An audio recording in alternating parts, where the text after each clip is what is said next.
Good morning बच्चों। आज हम कक्षा 10 का भूगोल का तीसरा अध्याय जल संसाधन करेंगे।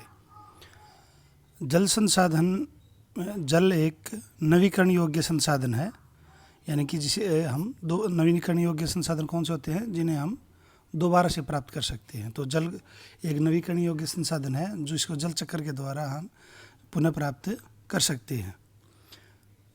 लेकिन पृथ्वी के जो 3/4 भाग जल से घिरा हुआ है, परंतु उसका में से जो मानव के प्रयोग के लायक अलवणीय जल है उसका अनुपात बहुत ही कम है। विश्व में अलवणीय जल की मात्रा को हम देखते हैं कि विश्व में कुल जल का 96.5% भाग महासागरों में पाया जाता है और केवल 2.5% भाग ही अलवणीय, यानी कि जो महासागरों में पाया जाता है वो लवणीय जल है जो मानव उपयोग के लिए उपयुक्त नहीं है। शेष 2.5% अलवणीय जल है जो मानव उपयोग के लिए उपयुक्त है, लेकिन उसका भी लगभग 60% हिम के रूप में उत्तरी और दक्षिणी ध्रुव और पर्वतों की चोटियों पर जमा है। तो मानव उपयोग के लिए अलवणीय जल की मात्रा बहुत कम है। भारत विश्व में कुल वृष्टि का 4% हिस्सा प्राप्त करता है, लेकिन भारत की वृष्टि में एक समस्या ये है कि भारत में जो वर्षा होती है वो मानसून के साथ होती है और जो कि वर्ष के केवल 3-4 महीनों में ही होती है। शेष के जो महीने हैं वो शुष्क रहते हैं, जिसके में जल की मात्रा कमी हो जाती है। भारत प्रति व्यक्ति जल उपलब्धता की दृष्टि से विश्व में भारत का स्थान 133वां है। अब जल दुर्लभता क्या है? जल की दुर्लभता उसकी बढ़ती मांग की तुलना में उपलब्धता में कमी के फलस्वरूप होती है, यानी कि मांग अधिक हो और जल की कम हो तो जल दुर्लभता की स्थिति पैदा हो जाती है। इसके कई कारण हो सकते हैं। वर्षा की कमी हो सकती है, जल का प्रदूषित होना हो सकता है, या फिर अधिक जनसंख्या हो सकती है। तो आइए हम इसके जल दुर्लभता के कारण देखते हैं। पहला है जल का अविवेकपूर्ण उपयोग, यानी जल को हम व्यर्थ में बहाते हैं, जल का उचित मात्रा में प्रयोग न करके उसे हम वेस्ट करते हैं, तो उससे जल की दुर्लभता की समस्या पैदा होती है। वर्षा का अधिकतर भाग साल के 3-4 महीनों में होना। भारत एक मानसूनी जलवायु प्रदेश है और यहाँ पर जो वर्षा होती है वो मानसून के प्रभाव से होती है, जो कि वर्ष के केवल 3-4 महीनों में ही अधिकतर वर्षा हो जाती है। शेष जो महीने हैं वो शुष्क रहते हैं, जिनमें जल की कमी का सामना करना पड़ता है। जल का अधिक शोषण होना, हम जल को बहुत अधिक मात्रा में उसका शोषण करते हैं, यानी कि उसको बेतहाशा उसका प्रयोग करते हैं। उसमें जो हमारे प्रदूषक तत्व हैं वो जल में मिलकर उसको प्रदूषित करते हैं। इससे जल प्रदूषित होकर शेष जो जल है वो भी प्रयोग के लायक नहीं रहता। वर्तमान में हम देखते हैं कि हमारी लगभग सभी नदियाँ में इतने अधिक प्रदूषक तत्व मानव गलतियों की वजह से मिल जाते हैं कि वो प्रयोग के लायक नहीं रहती, जिससे जल दुर्लभता की स्थिति पैदा होती है। समाज के विभिन्न वर्गों में जल का असमान वितरण। हमारे देश में जो जल का वितरण है वो असमान है, यानी कि कुछ भाग ऐसे हैं जहाँ प्रतिवर्ष बाढ़ आती है, कुछ भाग ऐसे हैं जो सूखे से ग्रसित होते हैं जहाँ पर जल की मात्रा बहुत कम उपलब्ध है, तो उससे भी जल दुर्लभता की समस्या होती है। और अधिक जनसंख्या भी जल दुर्लभता का एक बहुत बड़ा कारण। अधिक जनसंख्या के कारण जल की मांग अधिक रहती है और उस मांग के कारण जल की दुर्लभता की समस्या पैदा होती है। अब इस जल दुर्लभता को दूर करने के लिए और दूसरी हमारी आवश्यकता को पूरा करने के लिए बहुउद्देशीय नदी परियोजनाएं स्थापित की गई हैं। ये बहुउद्देशीय नदी परियोजनाएं क्या होती हैं? वे बांध जहाँ पर एकत्रित जल का अनेक उपयोगों के लिए प्रयोग किया जाता है, बहुउद्देशीय परियोजनाएं कहलाती हैं। जैसे कि सतलुज व्यास बेसिन है, भाखड़ा नांगल परियोजना है, जो कि जल विद्युत और सिंचाई दोनों के काम आती है। इसके अतिरिक्त और भी बहुत सारे बहुउद्देशीय परियोजनाओं के लाभ होते हैं। आइए हम अब देखते हैं कि इन बहुउद्देशीय परियोजनाओं के क्या क्या लाभ होते हैं। बहुउद्देशीय परियोजनाओं पर जो बांध बनाए जाते हैं उससे जल विद्युत प्राप्त की जाती है, जो कि प्रदूषण रहित ऊर्जा का एक महत्वपूर्ण साधन है। दूसरा है कि बहुउद्देशीय परियोजनाओं से जो नदियों का पानी है नहरों के द्वारा सिंचाई के लिए प्रयोग किया जाता है, यानी कि हमें सिंचाई के लिए जल की प्राप्ति होती है। तीसरा, घरेलू और औद्योगिक उपयोग के लिए भी जल की प्राप्ति होती है।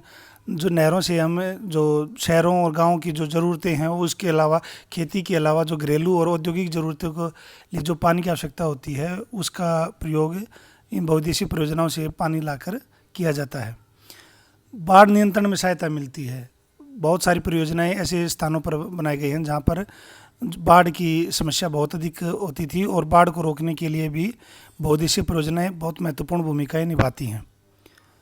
अगला है, पर्यटकों के लिए आकर्षक का केंद्र बनती हैं। जो बड़े बड़े बांध बनाए जाते हैं उनके पीछे बड़े बड़े जलाशय होते हैं, वहाँ पर पर्यटकों के वो आकर्षण का केंद्र बनती है, जिससे कि आसपास के जो क्षेत्र है वो विकसित होता है। वहाँ पर नौकायन जैसी और दूसरे जो मनोरंजन के केंद्र हैं इन बांधों के आसपास स्थापित हो जाते हैं और क्षेत्र का विकास होता है। नदियों और नहरों में आंतरिक नौचालन को बढ़ावा मिलता है, यानी जो हमारा जो आंतरिक नौ परिवहन है उसको बढ़ावा मिलता है नदियों में, और जो इसकी जो नहरें हैं उनमें नौचालन को बढ़ावा मिलता है। जो बांध की जो झील होती है, जलाशय होते हैं, उनमें मछली पालन किया जा सकता है। अगला है, इससे मृदा संरक्षण में सहायता मिलती है, क्योंकि जो कई बार नदी के अति वेग के कारण तटबंध टूट जाते हैं, बाढ़ आती है तो मृदा को, ऊपरी परत को भी अपने साथ बहा ले जाती है। तो बांध बनने से जो मृदा है उसके संरक्षण में सहायता मिलती है। और जहाँ इस प्रकार हम देखते हैं कि बहुत सारी बहुउद्देशीय परियोजनाओं की लाभ हैं, लेकिन उसके साथ साथ बहुत कुछ हानियाँ भी हैं जो इन बहुउद्देशीय परियोजनाओं से होती हैं। उन्हें पहले कि नदियों पर बांध बनने से उनका प्राकृतिक बहाव अवरुद्ध हो जाता है। तो जो नदियों का प्राकृतिक बहाव अवरुद्ध हो जाने से क्या होता है कि जो उसमें पीछे तलछट आते हैं वो रुक जाते हैं, और जो उसमें जो जलीय जीव हैं उनका आवागमन पर उस रुकावट आती है। अत्यधिक तलछट जो जलाशय की तली पर जमा होने से नदी के जलीय जीवों में भोजन की कमी हो जाती है, यानी कि जो ऊपरी क्षेत्रों से जो तलछट पानी के साथ आए वो जलाशयों की तली में जमा होने लगते हैं, जिससे के कारण एक तो जलाशय का जो जल ग्रहण जो है क्षमता है उसमें कमी आती है, और दूसरा क्या होता है कि जो जलीय आवास हैं जो जीव जंतुओं के वो नष्ट हो जाते हैं और उनको भोजन की कमी भी हो जाती है। तीसरा है, बांध के जलाशयों के द्वारा वहाँ पर जो मौजूद वनस्पति और मिट्टी वो जल में डूब जाती है। जो जलाशय जो एक बड़े क्षेत्र में बनाए जाते हैं वहाँ पर जो वनस्पति और जो मिट्टी होती है वो जल में डूब जाती है और वो वनस्पतियाँ धीरे धीरे विघटित होकर नष्ट हो जाती है। तो इस प्रकार से बहुत सारी वनस्पति को भी हानि पहुँचती है। स्थानीय समुदायों का बड़े स्तर पर विस्थापन होता है, जो उस क्षेत्र में रहते हैं उनको वहाँ से विस्थापित होना पड़ता है, तो ये भी एक बहुत बड़ी समस्या है। अगला है, इसके कारण भूमि निम्नीकरण की समस्या भी बढ़ती है, क्योंकि जो बड़ा जलाशय है उससे आसपास की जो भूमि है उसमें पानी के कारण जो उसकी उर्वरा शक्ति वो कमज़ोर हो जाती है और भूमि निम्नीकरण की समस्या बढ़ती है। बहुउद्देशीय योजनाओं के कारण भूकंप की संभावना भी बढ़ जाती है, क्योंकि बड़े जलाशय होते हैं तो उसके कारण जो संतुलन है वो बिगड़ता है, और कई बार स्थानीय स्तर पर बहुउद्देशीय परियोजनाओं के कारण भूकंप भी आ जाते हैं। इसका एक उदाहरण है, हम महाराष्ट्र में कोयना जो बहुउद्देशीय परियोजना उसके पास देखते हैं कि वैज्ञानिक का अनुमान है कि कोयना में जो एक भूकंप आया था वो कोयना परियोजना के कारण ही आया था।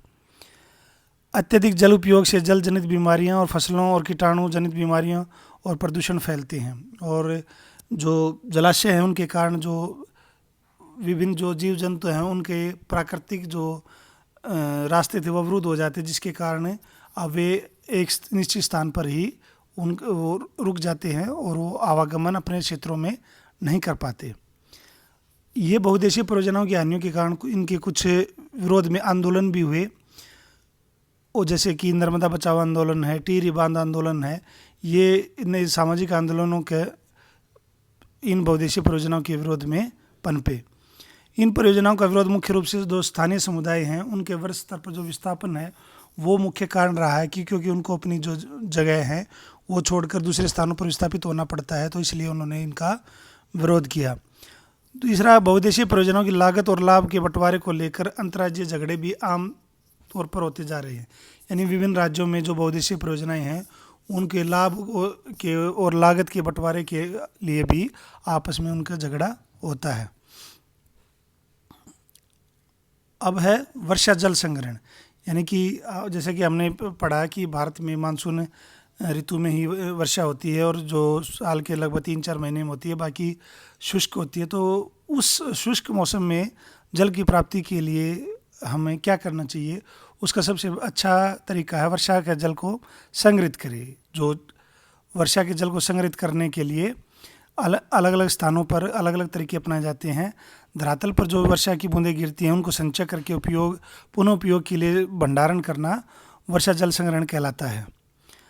पहाड़ी से और पर्वतीय क्षेत्रों में अलग अलग स्थानों पर इनको अलग अलग नाम दिए गए हैं। जैसे कि पहाड़ी से और पर्वतीय क्षेत्रों में गुल अथवा कुल, जो हमारा पश्चिमी हिमालय क्षेत्र है वहाँ पर गुल अथवा कुल जैसी वाहिकाएँ और नदी की धारा का रास्ता बदलकर खेतों में सिंचाई के लिए बनाई जाती हैं।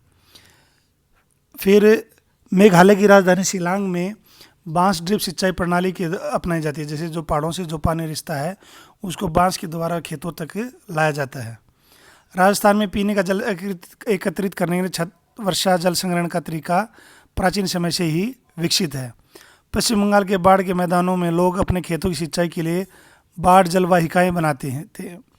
अर्ध शुष्क और शुष्क क्षेत्रों में वर्षा जल संग्रहित एकत्रित करने के लिए गड्ढे बनाए जाते थे ताकि मृदा को सिंचित किया जा सके और संग्रहित जल को खेती के उपयोग में लाया जा सके। छोटी छोटी झीलें बनाई जाती थी जिनमें वर्षा के जल को एकत्रित किया जाता था। राजस्थान के अर्ध शुष्क तथा शुष्क क्षेत्रों में लगभग हर घर में पीने का पानी संग्रहित करने के लिए भूमिगत टैंक अथवा टांका बनाया जाता था। तो प्राचीन ऐतिहासिक काल से ही हमारे देश में वर्षा जल संग्रहण मौजूद है। अब ये देखिए, ये दिल्ली में मुनीर का बावड़ी है जो कि प्राचीन समय में सल्तनत पीरियड काल में वर्षा के जल को संग्रहित करने के लिए बनाई जाती थी। इस प्रकार की बावड़ियाँ दिल्ली, हरियाणा, गुजरात, राजस्थान हमारे जैसे इलाकों में बहुत सारी मौजूद हैं। इन बावड़ियों वर्षा के समय में इनमें जल एकत्रित कर लिया जाता था और उसके बाद के शुष्क मौसम में इन बावड़ियों से पानी को प्रयोग किया जाता था। दूसरा है उसके नीचे मेघालय के में बांस ड्रिप प्रणाली है कि किस प्रकार से बांस के द्वारा वो पानी को पहाड़ों से निकलने वाले पानी को अपने खेतों तक प्रयोग के लिए लाते थे। फिर वर्षा के जल जो छत से जो गिरता है उसको संग्रहित करने का तरीका है जिसको हम वर्षा के जल को पाइप के द्वारा हैंडपंप या जो पुराने जो कुएँ हैं उनमें डाल देते हैं और भूमिगत टैंक में डाल देते हैं और वर्षा के जल को एकत्रित किया जाता है और जब ज़रूरत के समय वहाँ से उस पानी को हम पुनः उपयोग कर सकते हैं। जो राजस्थान हमने पढ़ा कि राजस्थान में टांका बनाए जाते थे, यानी जो भूमिगत टैंक होते थे उनको टांका बोलते थे। वो कैसे काम करता है? टांका घरों की ढलवा छतों से जो पाइप से जुड़े होते थे, यानी कि जो छत का पानी है वो ढलान से पाइप से जुड़े होते थे और वर्षा का जो जल है वो छतों से गिरता उस पाइप के द्वारा भूमिगत जो टैंक होता है उसमें के अंदर ले जाया जाता था और उसे वहाँ पर स्टोर कर लिया जाता था और इस प्रकार से वर्षा के जल को एकत्रित किया जाता था। तो ये आज का हमारा चैप्टर था। Thank you.